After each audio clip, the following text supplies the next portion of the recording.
Speaker, may I inquire the amount of debate time remaining?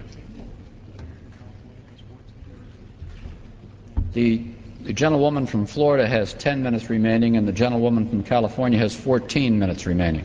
Thank you, Mr. Speaker. At this time, I yield 5 minutes to my friend and colleague, the gentleman from Texas, Mr. Edwards. The gentleman from Texas is recognized for 5 minutes.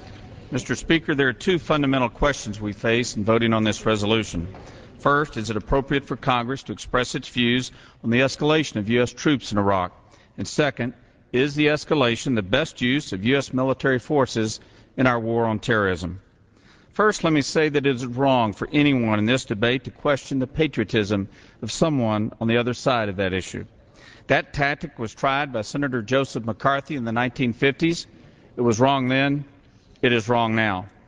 In our democracy, there's nothing patriotic about questioning the patriotism of someone with an opposing view.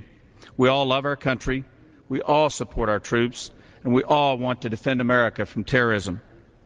On the appropriateness of this resolution being before the House, I believe this debate is consistent with our Founding Fathers' deep commitment to the constitutional checks and balances of government.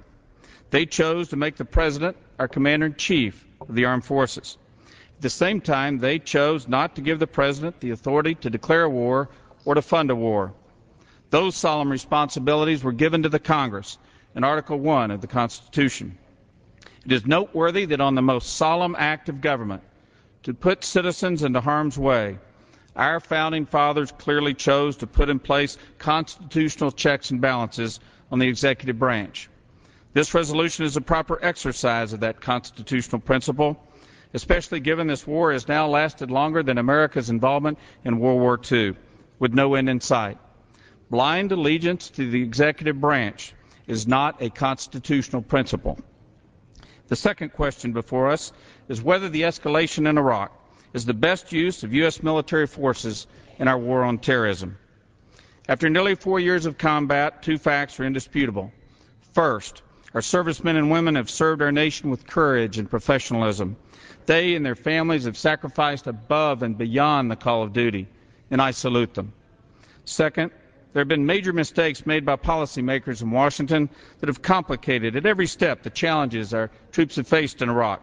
Dead wrong intelligence on weapons of mass destruction and Iraq's involvement with September 11th, rejecting General Shinseki's call to send an adequate amount of troops to Iraq in 2003, the disbanding of the Iraqi army, the debathification process, inadequate armor for our troops, and the repeated assertion that the insurgency was on its last leg, despite facts to the contrary.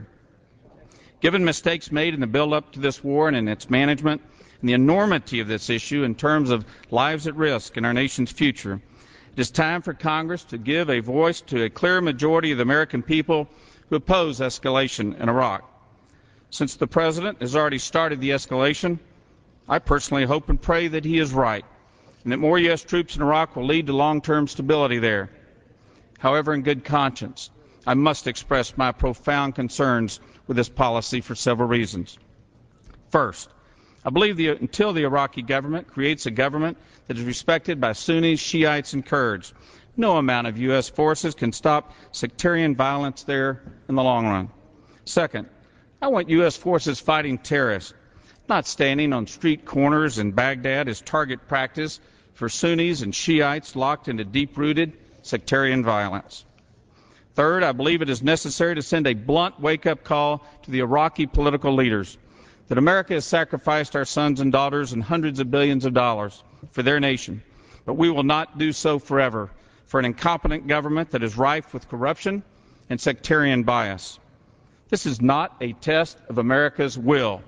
Rather, it is a test of the Iraqi government's will to make the tough choices to ensure its nation's own future. Fourth, with the increasingly serious situation in Afghanistan, where al-Qaeda and the Taliban are resurging, we will definitely need additional U.S. troops there to prevent the kind of chaos that is rampant in Iraq. For these reasons, I believe this resolution is the appropriate and the right thing to do. This resolution will send an unequivocal message to the Iraqi political leaders that the time to end their corruption, their incompetence, and sectarian favoritism is over. When that message is truly heard, then and only then will there be real hope for stable and lasting peace in Iraq? I urge support of this resolution and yield back the balance of my time.